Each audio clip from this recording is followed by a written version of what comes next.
for the Kauai Food Systems Summit. The topic on this session is Farm to School Successes and Challenges. And we are here today mostly because we are the Kauai Food Access Coordinator for the island, and we've been working with the State Department of Health for many years to host quarterly food access meetings with multi-agency partners across the island to avoid duplication, increase collaboration. We also worked with over 500 community members to develop our Kauai Food Access Plan for 2030, and there's a link to that there. And the focus of this event really is to bring people together to kind of get updates, talk about the plan and the different working groups that are going to implement the plan, and just the different topics to see what is progressing so far. So these are our 11 objectives that the community determined and then voted on for the food access plan. And today you'll see we're focusing in on this session on farm to school updates. And so today joining us, we have Davis Price, who's the co-founder of Kumano Ala and Aloha Āina Poi Company in Waimea. Josh Mori, who's the executive director for IWIKUA, and he is working in Waimea at the high school as well.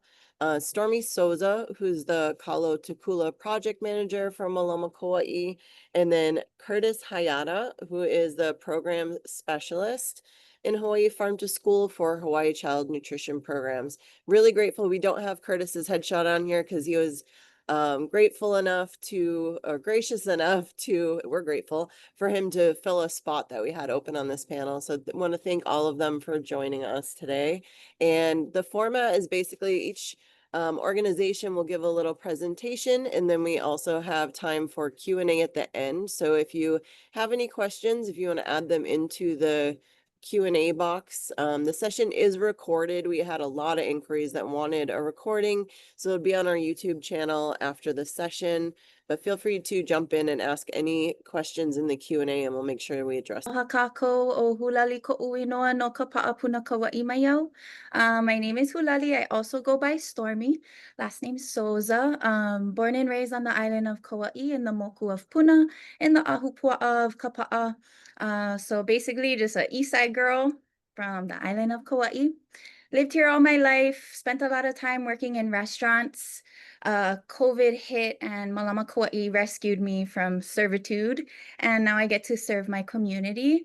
I work with them as food access coordinator. Now I'm Kalo to Kula program manager. But what really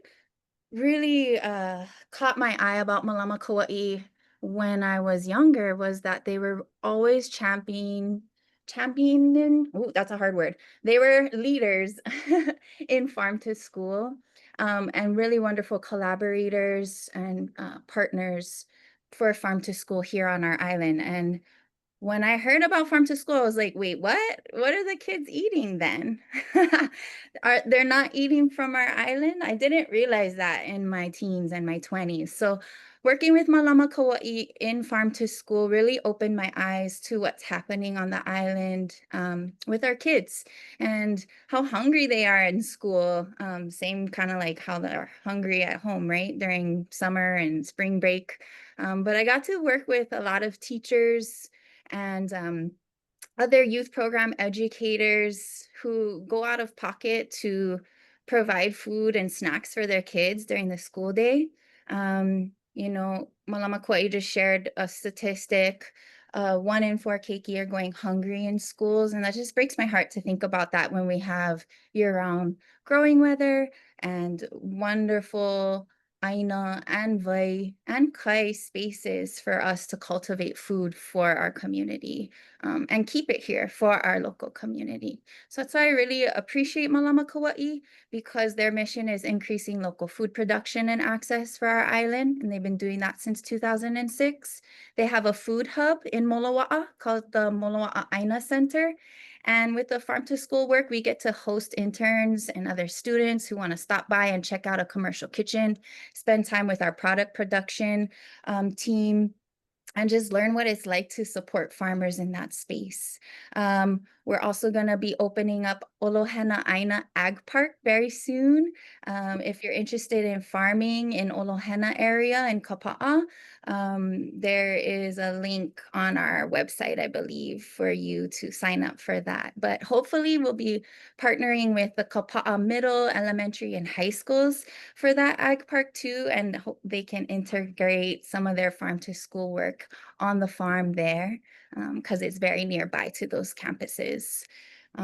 Also just wanted to share some cool stuff about Kau for Keiki, which is our summer meal program. It is a Hawaii-wide program. Mālama Kauai runs or coordinates the Kauai County program here, and it's a summer meal program that actually got extended that we're really excited. So we've been distributing meal boxes to food insecure keiki throughout the year, and just did 8 weeks of summer, and then now we're jumping into fall break. So the extension is exciting, and we're gathering food for that meal distribution. But my role in the past year or two actually was Kalo to Kula. Thank you. And so lots of facts here, and we're actually analyzing all of it because the 2-year program just wrapped up last month. You see pictures here. I have so many stories to tell, honestly, but this 2-year program was funded by USDA and then also funded by the County of Kauai, Office of Economic Development, as well as funding from Johnson Ohana. And then a ton of partnerships and collaborations with wonderful orgs like Aloha Aina and IWIKUA, with Davis and Josh guys who are here on this panel. So grateful for them for the work that they've been doing. And then also just building on the work of our kupuna and the mahiai, or farmers that have been cultivating kalo.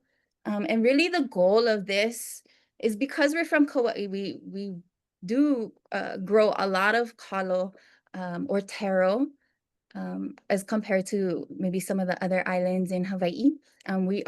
Kauai itself is very well known for its kalo production. And a lot of our kalo farmers are Native Hawaiians who are tending āina that have been passed down to them from generations.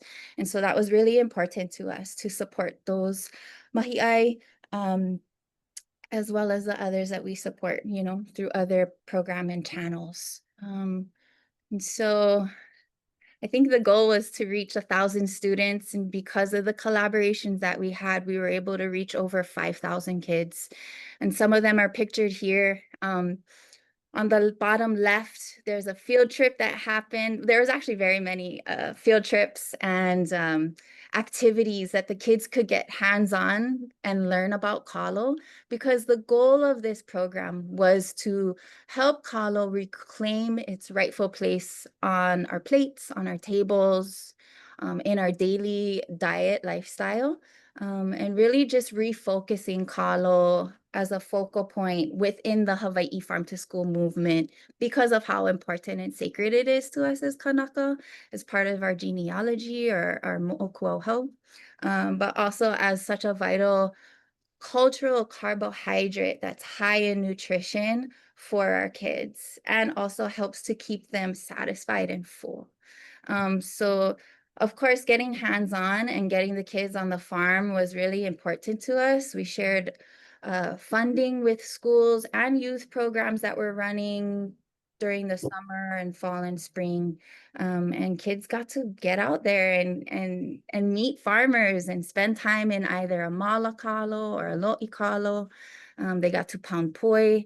They got to make poi smoothies. Oh my gosh, I had kids like, like, Auntie, I've never eaten poi before, but I like it, because they had peers that were eating it and enjoying it alongside them. We also got an opportunity to take our show on the road. I joined the Kula gang that was bringing va'a around to all of the schools, and got to share poi and kalopa'a from Aloha Aina Poi Company and Waipa'a with these children. And it was just wonderful. I asked them, okay, for the guys that like poi, that like kalo, tell me how it makes you feel after you eat it, right? I was trying to avoid all the ew and yuckies, right? Because that's there. But I wanted to focus on those that really loved it and give them space to share first. And a lot of it was kids, young kids, elementary, middle school, telling me they feel joy, they feel happy, they feel satisfied, they feel full, they feel strong, all these wonderful words around this poi bowl. So it was a really good time. We also got to do trainings with Kumu, and we also got to share funding with farmers. And so really just trying to make this as robust as possible. The teachers took upon themselves, after doing some trainings with us and bringing Kalo into their classrooms with curriculum like algebra and learning serving sizes and portions and making lau lau in class because they harvested from the huli that they planted in their garden that they started, and just really cool stuff that's been going on. And then, of course, the farmers too, supporting them with funding so that they can expand their production, make their farming, less laborious, trying to help make it more efficient for them to get what they need done. A little bit over 45,000 went to a bunch of different farmers. And then we also, after working in this space for over specifically in Kalo Kula for maybe a year or so, we identified the need for some Hawai restoration or modernization in the Makaweli Valley, and we're also able to raise some funding to help to make repairs to their Hawai or their irrigation system so that all the farmers could get nice cold flowing water all the way down the line, down the valley. So really cool stuff. Another amazing thing, we made recipe guidebook with 19 different recipes that we shared. They're all USDA nutrition compliant. And so the cafeterias and school food service branch, hopefully one day, can adopt these Kalo focused recipes and start making them and serving them in the cafeteria.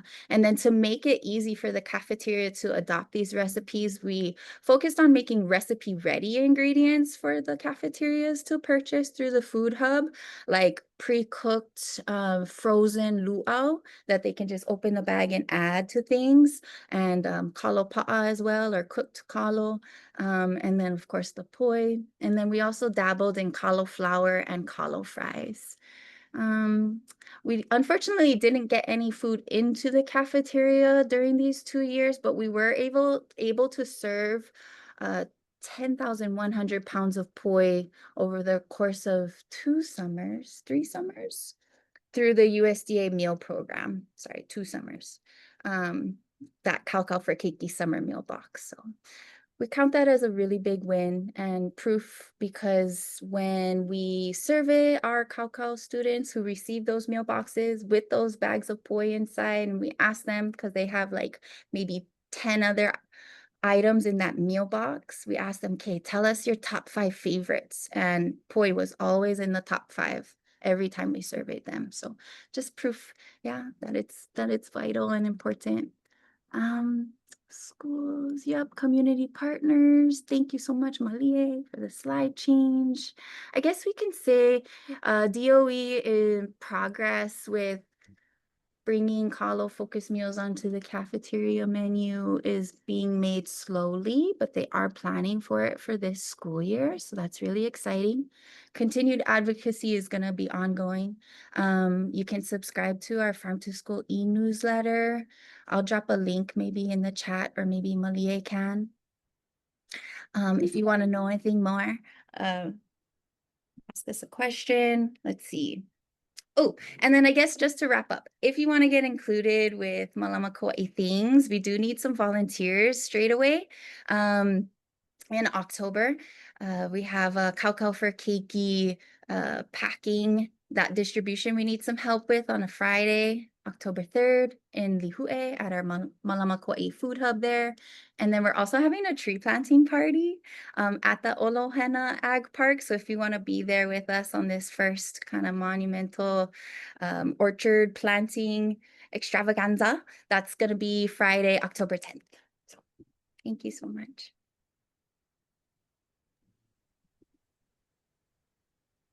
Mahalo. You did great, Stormy. Thank you for sharing. We're just going to pull up Davis's doc here and take a couple minutes. Davis, if you want to introduce yourself and get started while we get that up. Yeah. So I cannot share screen? Oh, it's up. Let me. Can you folks see it? Yeah, we can. It worked. Okay, perfect. I'm just gonna Thank use this then. Sorry, I didn't have time to make slides. Hello, everybody. Apologies. I just had a new baby come a little earlier than expected a couple weeks ago, so I've been super tied up, couldn't and haven't been able to make slides, but I'll work off of this annual report document that we have. Yeah, aloha, Davis Price. I'm based on Oahu. I live in Kapolei. But I am, as it shows here, I'm a co-founder of Kumano Ikeala and Aloha Āina Poi Company. A little awkward for me to be talking at a Kauai-based food system discussion, but after Megan extended the invite, and we had a quick talk story about it, I thought I could share some things that are relevant and can contribute to the collective work that's going on. And share some perspective. But ultimately, everything that I'm sharing right now or gonna share is based off of the work that is being led by Kaina Makua and the team at Kumano on the ground there in Waimea. Kaina was unavailable today. And even Inoka Karate, who a lot of you folks know, is they're busy with workday stuff. So yeah, I'm filling in here to talk about food systems, transformational work, and what Kumano's role is in that. And so I'll just start with, some background on Kumano and to give some insight on what Kumano is, because it is multifaceted. This slide here represents our theory of change, which incorporates Kumano Ikeala, which is the hub nonprofit, 501c3 nonprofit organization established in 2015. And a lot of you folks are familiar with Aloha Āina Poi Company. That is also an arm of the nonprofit. It is the commercial manufacturing, distribution, and sales arm of the work that Kumano does. And ultimately, both of these brands or entities, if you will, were launched simultaneously because the work at the time that really started with Kaina's work dating back to 2010 and his entire life really growing up in the lo'i in Makaweli with his dad. But when he finished school in 2010 and moved home and was teaching, he felt a need to go back to take care of that āina that wasn't being tended to. And so he started doing that, and for a number of years was just doing that on his own with a couple of his young kids, and then decided to quit his DOE job in 2014. That's when he called me, and we set out to really focus on restoring the āina up there in Makaweli, the area, the āina is called Kakalai. That's a 12-acre lo'i parcel. And we formed Kumano as a means to do all of the things to achieve as a vessel to achieve all of the outcomes that we aim to achieve. And that was restore that āina, engage the youth, increase kalo production, make kalo more accessible, make poi more accessible, affordable throughout Hawaii, and really reestablished West Kauai, Waimea Valley as a hub for kalo production, which it once was. And so, yeah, we started this nonprofit to house all that work. So, that entails restoration work, āina rehabilitation work, youth engagement, kalo manufacturing, production, and all of it was launched at the same time. And so that's why you see Kumano Ikeala as the brand or the arm that really focuses on the youth and the āina restoration work, the community work, and then Aloha Āina is really the brand that can be recognizable throughout Hawaii and beyond as the food product brand. And so you'll see here that we have a number of goals associated with both with the what we call as the ecosystem of Kumano Ikeala, right? And so Kalo production, āina-based programs, curriculum development, restoring, building out the physical infrastructure for farm sites. And so what started out as a 12-acre project to restore his Ohana's lo'i has grown now to 3 farm sites in Waimea. 12 acres in Waimea town that we call Pe'e is the place name for that area. And now also a restoration project at Maha'ihai, which is along the river. That's a 35-acre restoration project. So now, there's Kalo production going on, farmer training going on, āina restoration, clearing āina. It's just a nonstop kind of cycle of work that's all centered on increasing Kalo production in Waimea. Moving on, here's some of the statistics from last year. This is just our annual report, Kumano's annual report that I'm running through. You can see that, through the Ala Aina Poi Company manufacturing arm, 70,000 pounds of Kalo were processed in 2024. The acreage of Aina that is dedicated to Kalo production is either, in Kalo production or being restored has increased from 22 acres to 57 acres last year. 1,427 youth served through hands-on learning at the farm. And that is connecting with 31 different groups on the island. That's through our hands-on. Now there's multiple engagement and outreach touch points that Kumano has with the youth. So there's on the farm, like site visits. And then there's also outreach where Kumano staff is going into the schools and doing farmer education, makahi cultural training, etc. So this statistic right here is focused just on the on-site farm programs. Cultural education on campuses.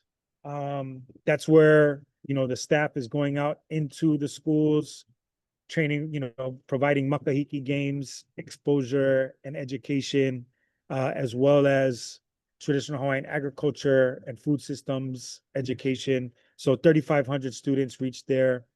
That number grew exponentially last year. Workforce training. There's multiple opportunities that youth have to engage with the agricultural programming on site. That's through intercession programs, summer, fall, winter, spring breaks, and then there's paid internships for our youth. And that is, students, high school students up to young adults in their early 20s. 8 paid interns worked throughout the year in 2024. Those were all paid programs. So it's basically, first time job experience for these kids working and learning on the farm. And they're learning everything from traditional farming practices to modern natural organic techniques utilizing Korean natural farming. They're learning how to use equipment.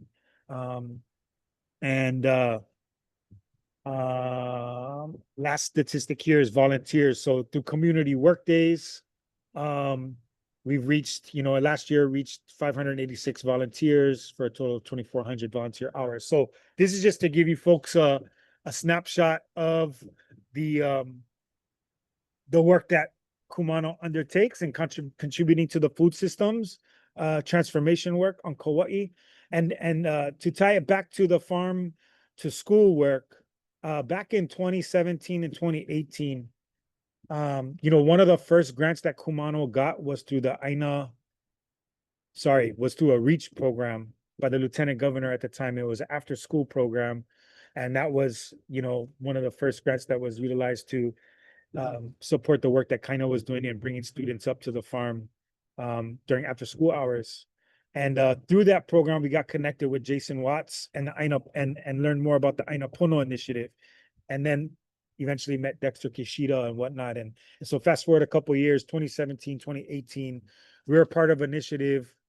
We advocated for and really kickstarted an initiative to get poi into the schools in other ways, in a more consistent basis, which required, in our opinion, folks to understand that poi could be served in ways that we think of conventionally. So rather than just thinking of poi can only be served with kalua pig and lau lau, we shared the poi parfait concept or the poi fei concept with Dexter, and that got introduced. The first time that was served at the schools was at LA Elementary, I believe in 2018, and it was a one-time thing, and it was a big kind of like PR moment for a number of folks. A lot of officials showed up that day, took pictures, and we hoped that it would kind of kick off an effort, or I guess a longer term collaboration between Kalo farmers and the DOE. Fast forward a few months after that, we were hopeful, and what was promising at the time was Dexter reached out and he said, well, we want to do the poi phase statewide. Can you do 8,000 pounds of poi next week or next month? We said, I didn't say no. What we did was say, we'll do what we can. And we enlisted farmers on multiple islands, producers on multiple islands to execute as much as we could and deliver those poi phase to as many schools as we could. And it was successful. We worked with Uncle Bobby Pahia on Maui. We worked with the Hose Waihole Poi Factory on Oahu. And the number of farmers that, source Kalo to Lahaina Poi Company were engaged, and we did pretty close to the entire 8,000 pounds, if I recall correctly. And then it kind of fell off from there. We never heard anything else about poi and the DOE. Dexter left, things transitioned.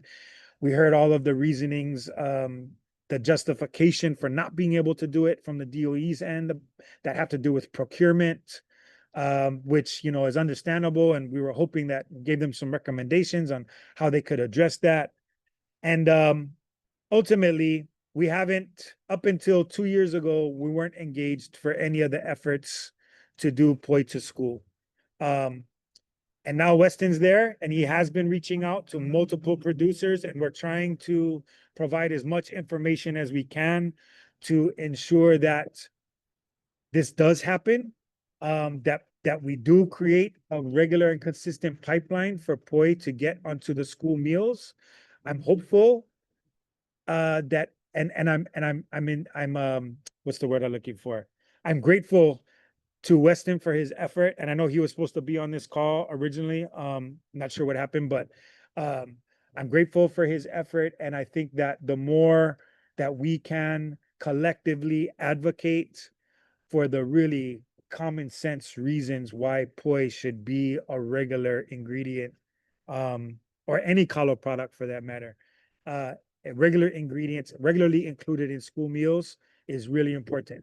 I think the more that all of us can advocate for that, and in telling, whether that be as a makua, as a teacher, as a farmer in your community, talking to makua, teachers, faculty in your local schools, the more that we can do that, the better. It just makes so much sense, for multiple reasons. There's a financial burden on the schools and the DOE to serve expensive items, but I think that's where we're starting to see folks and work on compiling the data that shows that the extra dollar, or a few cents spent per serving goes a long way in terms of feeding our communities in multiple ways, in nurturing our āina, nurturing our youth. And, through the information that I just shared about Kumano, the poi sales are just a means to an end. The work that I shared, examples of here, which is about the community engagement and engaging the youth and reestablishing connections with āina and each other. That's the value of having strong, successful farmers in our communities. And let alone the healthy food components, elements of that. So I'll stop there, and mahalo for your time. Aloha, everybody. Thank you so much for sharing, and I'm glad to see, hopefully poi's making a comeback and see you guys on a lot more menus this upcoming school year. the slides because I'm just looking at the road. Sure, If yeah, that's no, fair. I think if you just want to introduce IWIKUA and your work with Waimea High School, the different farm to school avenues that you're working on right now in the organization. Yeah, you got it. Yeah, IWIKUA is just over a decade old. It's a small nonprofit, just rooted in wellness. Really started as an initiative to listen to community need and see where it went from there. Got into agriculture at an ask from Mason Chalk saying that we needed more representation in farming.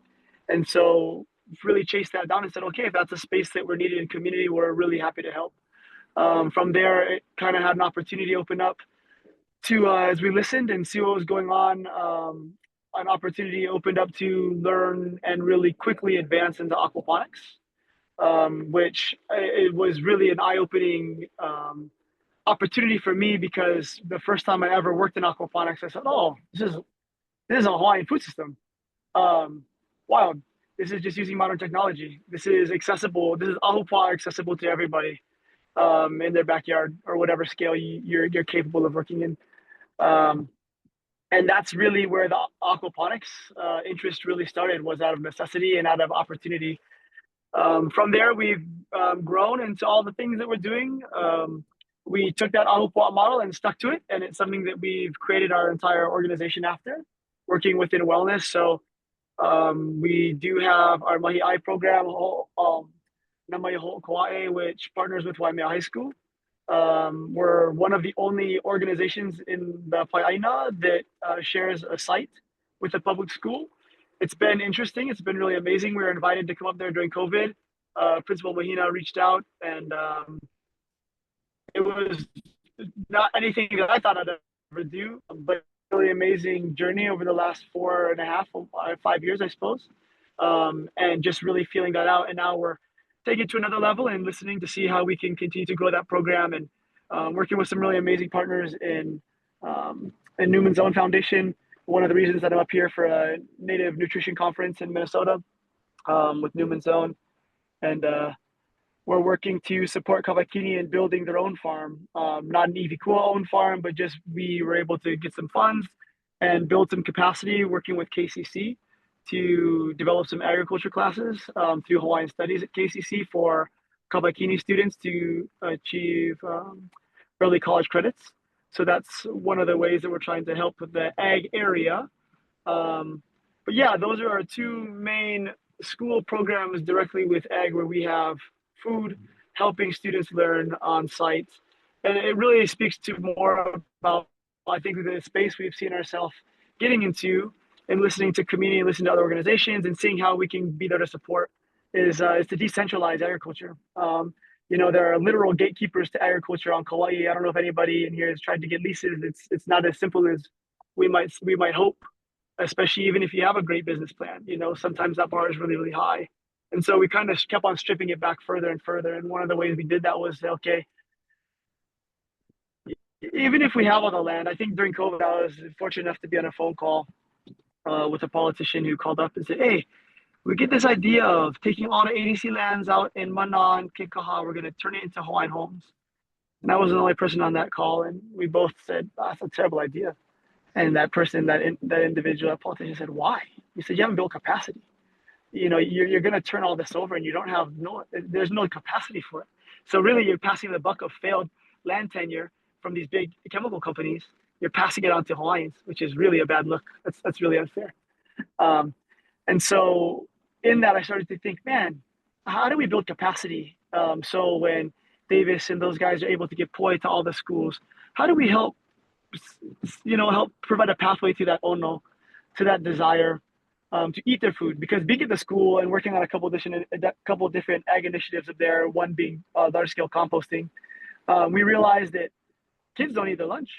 They throw it. I've literally watched kids take it off their tray, look at it, dump it straight in the thing. And I mean, we're talking hundreds of pounds of produce every day going straight through, right out of one hand, straight into a rubbish can. We're going, okay, how do we develop this so when we can get these nutrient dense, healthy foods into schools, how do we get it so kids are wanting to eat them?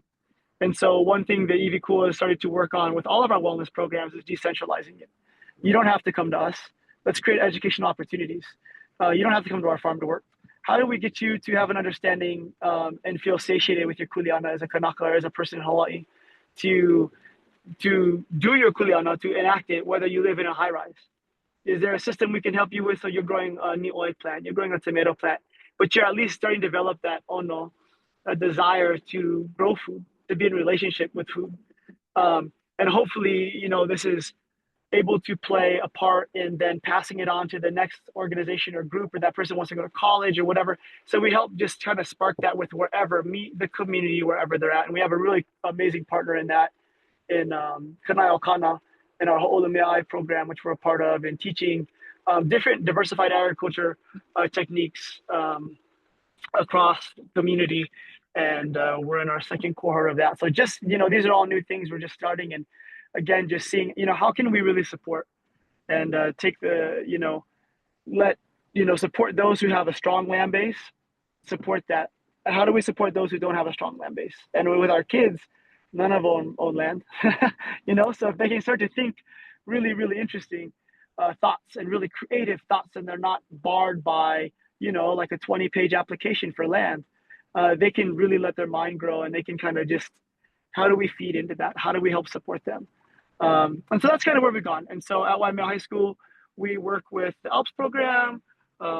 It's some really amazing context up there. We're working with a number of different students as we work through our wellness programs. One that we do have is we travel with youth. We've worked and helped support youth doing research projects, and it doesn't have to be on any of our stuff. It can be anything ahupua'a based, anything of their passion that has to do with cultural wellness. Could be Hawaiian language, could be wahipana, any of these things. We help support them in creating their own research poster. And then last year, we took 11 students to Montana State University, where they put on a student poster symposium, which was really beautiful to see. And then they were able to open up with some ceremony at the powwow at the college. This year, we're taking some students to Aotearoa to do 3 university presentations, as they hopefully continue, as we support them to grow their projects and really dig deeper into the research. So they scratch the surface, beautiful. How do we get this and get you college ready, or how do we get you ready to really be a catalyst for your community for whatever your interest is? And hopefully that ends up being in our food system in Hawaii. So that's another way that we interface with ag on Kauai. And so, yeah.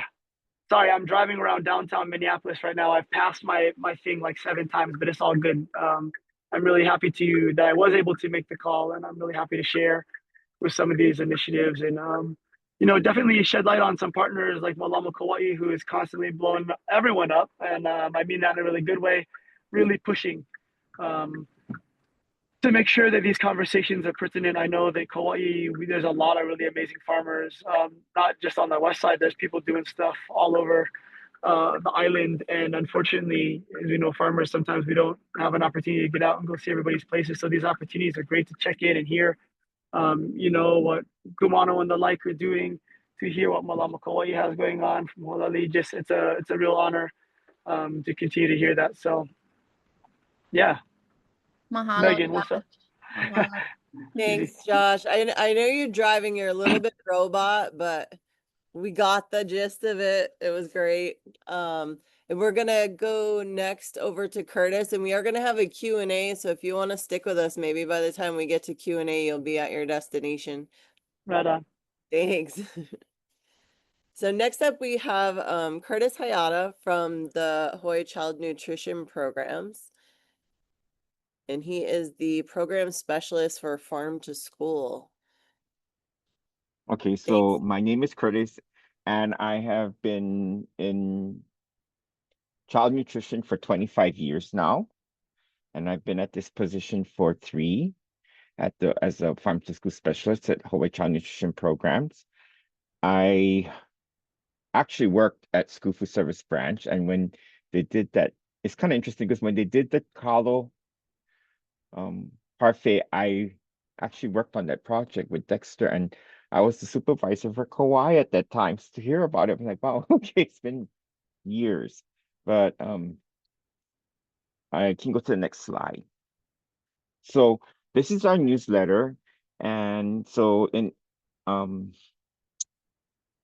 Now I gotta think, sorry, my mind, I'm losing my thought. Last month we featured Kauai because we had in April we visited Kauai and visited some of the farms, and it was very interesting.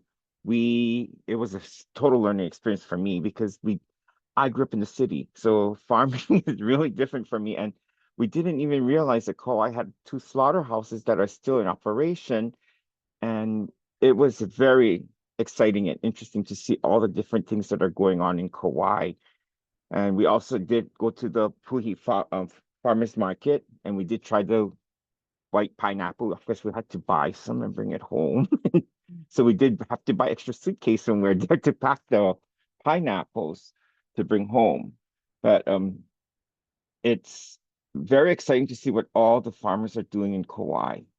So we did visit several farms, and we're going to have another article coming out about Kauai next month in our monthly newsletter. And Megan, I'll send you, I don't know if you get our newsletter, but if you do get it, you can send out the link if anybody wants to see what was in the newsletter from last month in the upcoming issue. I Okay, do. Thank you.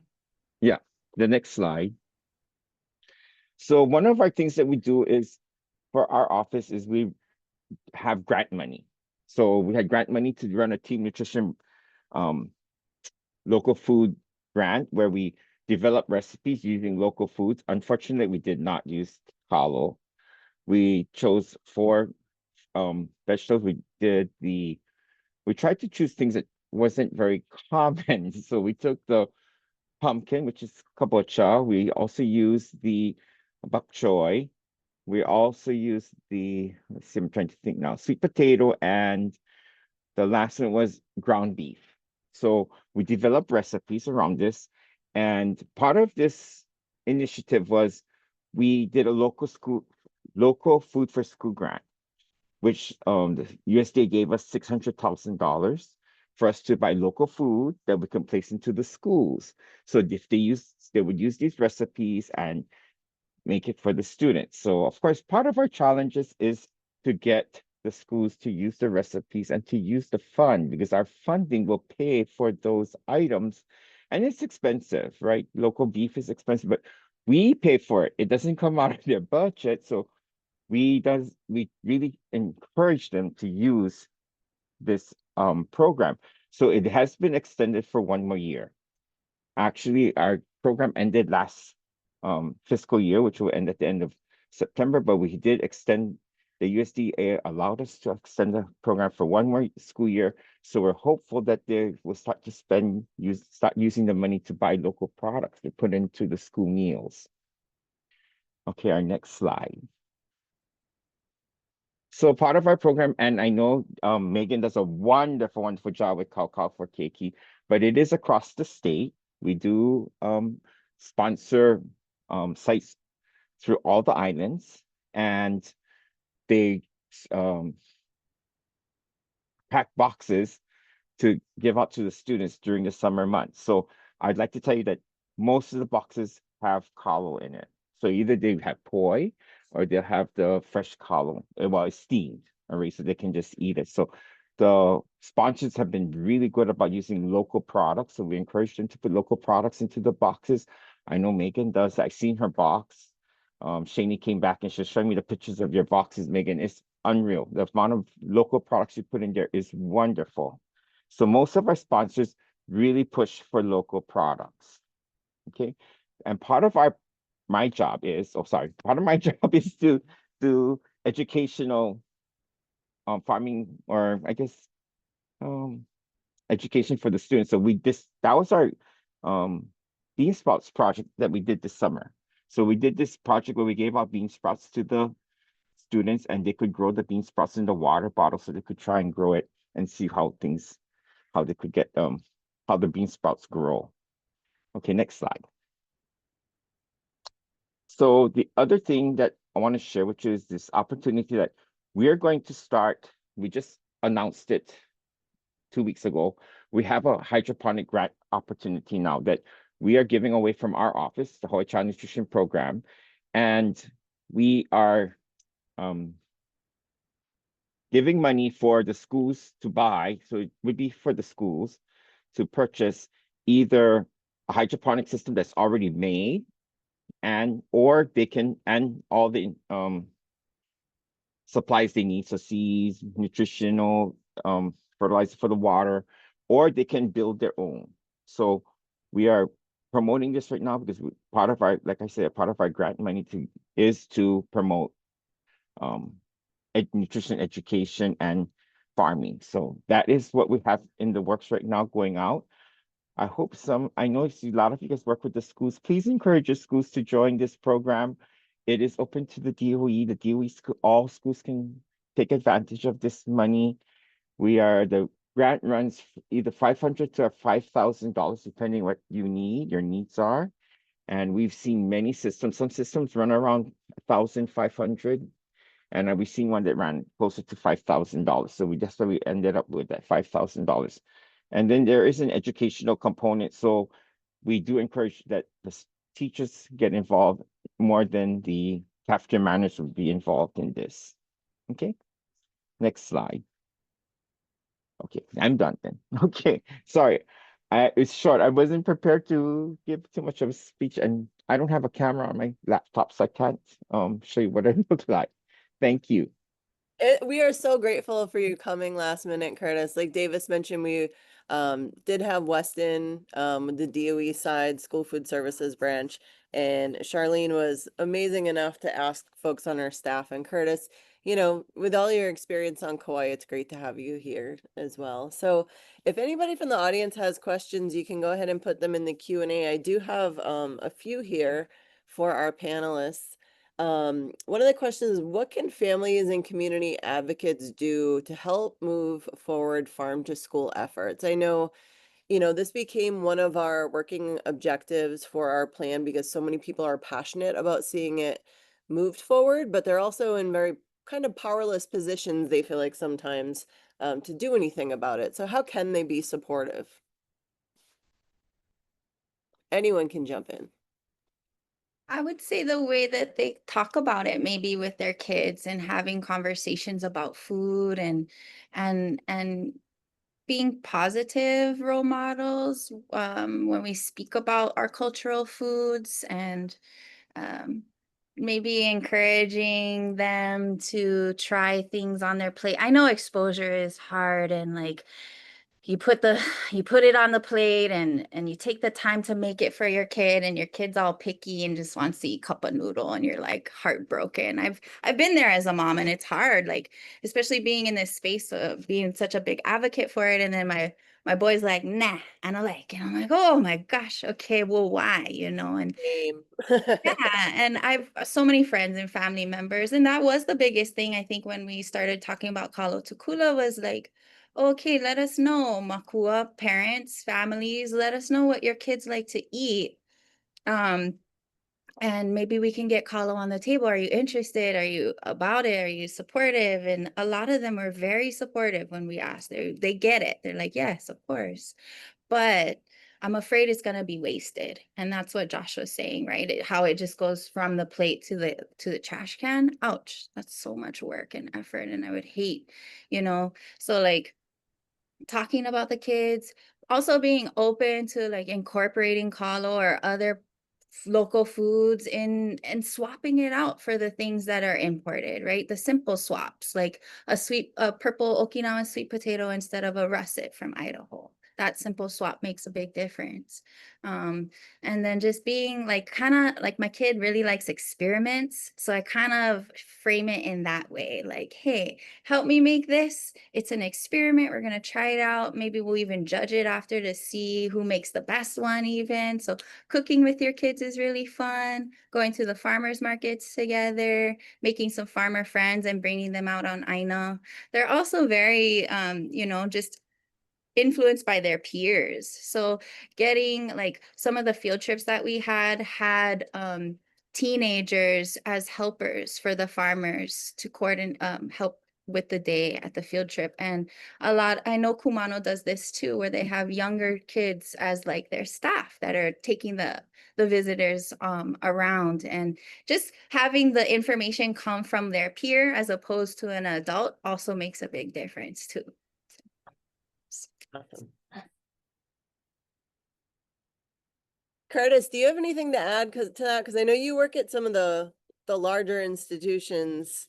How do families and community advocates play a role in your work, or how can they? That's interesting. But well, I have something to add about the Kalo. Sure. So the USDA does. So we need 5 components to make up our meal. One is grain, and the USDA recognizes Kalo for the Polynesian Islands as a grain. So we could serve that instead of rice on the plate or bread, which is great. I think they should start serving it because it's better than having rice or grain on the bread. Bread on the plate. So it would be interesting. I think a lot of it has to come down to education to the kids. I think us having this is why we started the hydroponic program, is because we noticed that when the students actually grow the products, they're going to eat it, right? Because they're so excited about, we made this and they want to eat the product. So I think at home you have to, if they had gardens, if they just did small gardens with their children, that will help them to eat more of the vegetables. It's really sad. I'll tell you, I was a cafeteria manager at one point, and I was at a high school, and we served 700 kids every day. We used only 35 pounds of lettuce because nobody took our salad, because it's an offer versus serve. They could take, well, we didn't want them to end it up in the rubbish can. So we tell them, okay, you take the salad if you want it. That's how little vegetables the students eat. And we have to start to educate them about eating more vegetables. It's very important for their diet. Yeah. Mhm. Yeah, and Josh and Davis, I mean, this is right up the alley with the work that you guys do, having the students grow the food and be a part of it. Are you guys noticing that makes them more stoked to eat it and more proud to eat it? And what are some of those impacts that you're seeing? I can jump in. I mean, this is Josh is driving, so I'll just answer real quick. Like, we know that every time that we've done we've done like one-off events at Waimea High School and the other schools where they run out. There's no waste. Like, we've dropped off to serve for like after school, like the poi phase, like Kalua pig bowls, things like that. It's never, there's never waste. So I think that in these communities, they know already. Yeah. Now, will that response be the same if it's in town on Oahu or something? Like, probably not. But in these local communities, I think whether that has to do with just the culture there and the history and the agricultural like background that communities have, like the people have there, or it could be part of it. But I think the role that these organizations, Kumano and IWIKUA, for example, play in elevating and making agriculture and growing food visible, I think probably does play a huge role. I'll have to second that too. I saw that as well. You could see in the North Shore community and the West Side communities, the kids who were coming out of both Kumano Ikeala's programming and Waipa programming were very ma'a to, the cultural starches and our local foods, and was like in it to win it. It was very cool to see that. Yeah. Yeah, I think it destigmatizes what food is and what ag is, and I think that's super important. I think because I think there's a big hill. A lot of people, even though we're in Hawaii, Kalo is sometimes seen as like scary for people who don't understand it culturally or don't have a connection to it. Whether that be the processing or prepping or anything, but anytime that anybody, especially kids, has an opportunity to get their um, own relationship with whatever you're growing, they're going to be more likely to be fulfilled by that and then want to keep on doing it. I think the hard hurdle is that schools can't grow their own food and you can't sell it. They can't purchase their own food on campus. So that's one of the things statewide that, like, we sell 20,000 pounds of produce a year to the West Side only community. We don't sell to anybody but West Kauai, and we can't sell to the school. Which is wild because they're 200 yards away from where we harvest. And for us to, so the kids, they do a lot of work. They can take it. They'll take and they have their maele, and that's awesome. And they do their thing. And that's a really cool part of it. But when we think about one of the hurdles of getting produce into schools has been like, the nice thing at Kavaikini is that they'll grow for themselves and no, they won't have to buy. What they produce on their property, hopefully in the next 10 years, will be able to feed their school straight to their cafeteria since they don't have one. And hopefully that's a goal for their school, though they will get a cafeteria. And they'll be able to keep it there. But I think that relationship of having access destigmatizes what farming is, which allows them to want to be farmers, right? And then it takes it away from just being big ag. And then of course it starts to start that pathway of wanting to eat the things that they grew because they grew it. So yeah, kako everybody. Kavaikini is gonna be one to watch too, because I would say 4 of us here for Inoka, Kumano, and Josh, Hulali, and we all have kids there. So I see some big energy coming into some farm to school work there again, which is always exciting. And I think it's been cool to watch a lot of the Hawaiian charter schools able to lead the way because they have less bureaucracy and less rules that they have to abide by. It comes with a lot of strings of not being able to get as much funding for a lot of these programs to really stabilize them. But I know when we did our farm to school pilot with Kavaikini, it went up to 45% of their plate was local. I remember Shani from HCMP coming and hunting for cans at our kitchen and she couldn't find them and thought we were hiding them. We're like, no, we don't use them. So it's really cool to see what some of the schools are able to do. So one of the attendees asked the question, they mentioned that they can't always get to work days that often. They love the idea of having a small garden so they can get started with their own keiki. You guys have given them a lot of inspiration to start, but do you have any tips for them on getting started?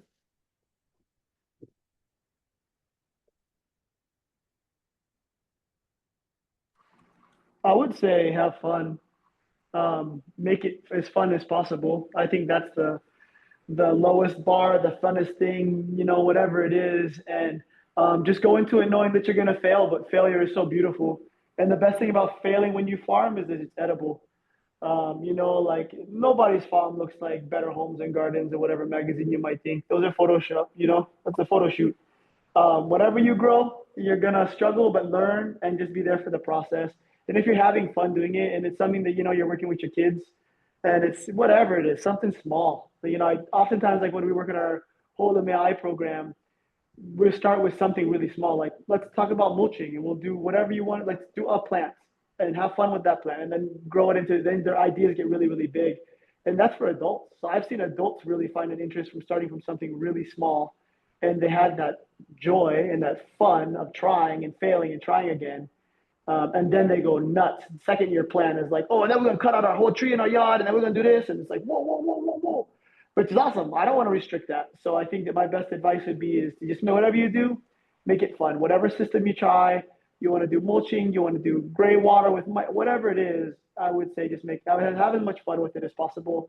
And if you don't succeed right away, right on, you're doing it right. Isn't that the truth? I would say start with Kalo. Plant Kalo. As hard of a crop it is to farm, if you just plant it in your backyard, it's gonna grow. As long as you got water and dirt.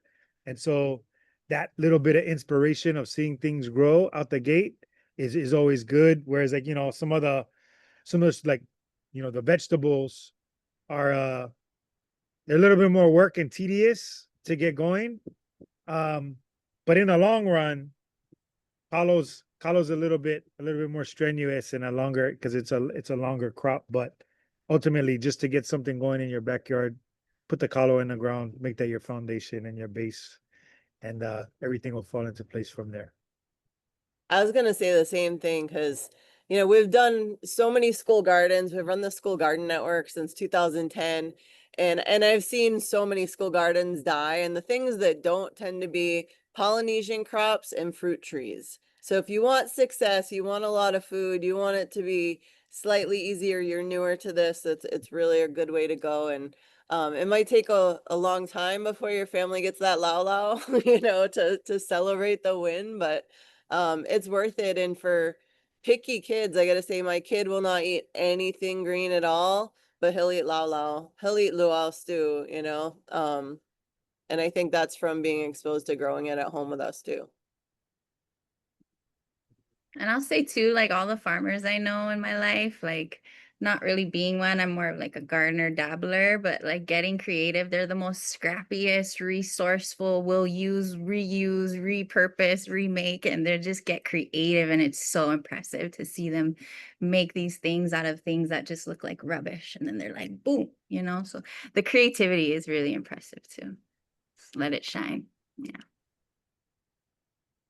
One more question for our panel. What gives you guys hope for the future of farm to school efforts on Kauai? What are you excited for this school year and in the future?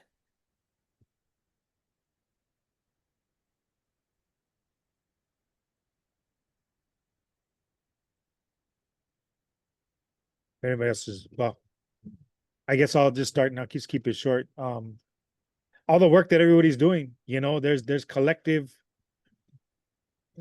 work going on. I think as much of it, you know, I'll just be honest, I often use the metaphor or analogy of like the DOE is like an iron wall when it comes to trying to get our locally grown food crops in there. And as much as it feels that way, a lot of the time, I think the movement is growing and we're getting creative to find other ways to get kids access to these foods. And the ultimate goal is inevitable, however long it takes. But I think that's what makes me hopeful is the resourcefulness and the creativity of orgs like Mālama Kauai, everybody on this call, the orgs that I work with, you know, throughout the āina, the charter school network, they're starting to lock in more on how to figure out, you know, how to do this with their meal vendors. So I see a lot of passion and motivation, and I think that's the key. You know, where it's lacking in the DOE, no knock on you, Curtis. we have an abundance of it on the ground and in the community. So that's a force that's to be reckoned with, and that's what motivates me. Gives me hope.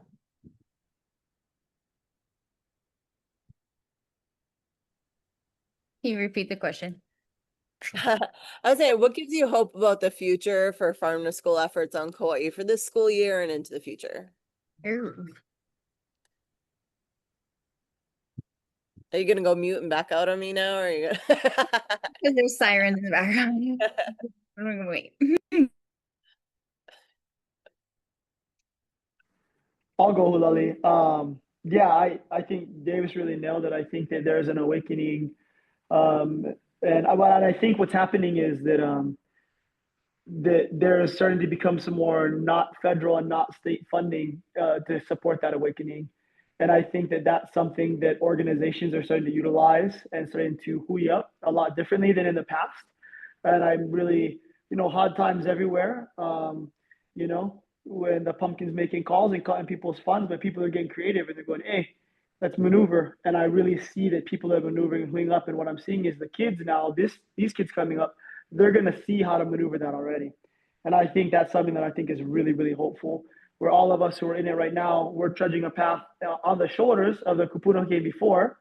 The ones who fought really hard and the ones who fought really hard to have Kalo farming and to get ag back away from, plantation only, to keep it going, to keep small gardens going in communities. I think that we are at a place now to pass that on. I think these kids are going to learn from what we're doing, and I think that they're going to be able to catalyze some funding that's going to be different. And I think that's really cool. So, mahalo, everybody. I think what excited me recently was going out into my yard and picking an avocado from my tree, knowing that like avocados are $5 and plus per, and I picked like 20 and I was like, sovereignty. It's like small kind of stuff like that, those small wins that really in the day-to-day really are helpful. And then like the big wins that come through that keep us moving to those big goals throughout all the small hurdles that continuously pop up through, all the ironclad walls that have been put up because of bureaucracy. Yeah, and then not to say that it's not challenging, but I think taking the time to be in these spaces with each other on Zoom and in these panels and discussing, I think is really motivating for me too, because I get to see you guys and really hear again, why you started, why you're still going. Because I know what you guys are, I'm kind of keeping tabs on what's going on, but like remembering why we started and why we're still going and who's going along with us still and who's still in this race together. And like, we still got each other's back, and there's more coming in, and then kids are coming up, our kids are coming up, and they're seeing us in these spaces and having these conversations and realize how important it is. And yeah, and I think making time to enjoy our spaces casually and fun, that's motivating too. So, mahalo for the Curtis, do you have anything to add? I know you guys got a 1-year extension, so what's coming up for you guys this next school year, and how So can we help? right now we have that farm to school going, that that food for school program going, the grant going. And that grant, I'm going to explain what it's supposed to have done. And it really didn't work that way because of the powers in being or whatever. I don't know what caused it, but basically that grant was started to help the small farmers to be able to send their products to school. So it wasn't meant for like these huge farmers to sell their products so much, whereas it was more for like if I was growing like the Kalo, and then the school wanted to use Kalo, they would come contact them and tell them, okay, we want Kalo, and you're going to only supply the schools in your area, because the bigger companies can of course supply the whole island, right?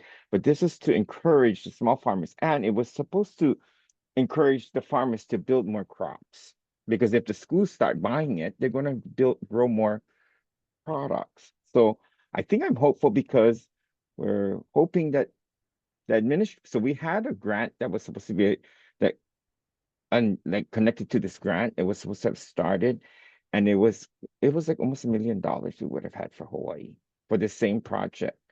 But of course, the new administration, they pulled the grants right at the beginning of the administration. So we're hopeful that it's going to come back, hopefully. And we'll get, because he did promise the farmers he's going to help them. So we're hoping that it will come back. And I think that keeps me going all the time is when thank you for inviting me. I don't have very much to share, but hearing what you guys do helps me to keep on going and doing what I do, because I feel like the people are actually doing stuff and getting it done, because I'm against so much obstacles all the time. So I'm really happy to hear what everyone's doing. And that it fills me up and makes me want to do more, right? To help work with the farmers more and help get the fresh products into the school.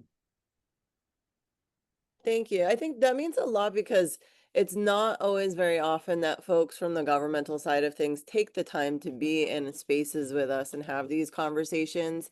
Like as people all looking out for the same thing. And we also value the work all you folks do, because we're out here on the ground like warriors getting stuff done, but we also don't have the patience to do the big things that you're working on, because they do take a lot of time. There is a lot of bureaucracy and paperwork to navigate through, and it takes exceptional patience and commitment to, especially with you, how long you've been in the institution, to just keep pushing. So thank you for being there, and thank you for keep pushing. And if you need people to push with you, I'm sure everyone in this room is ready to do so.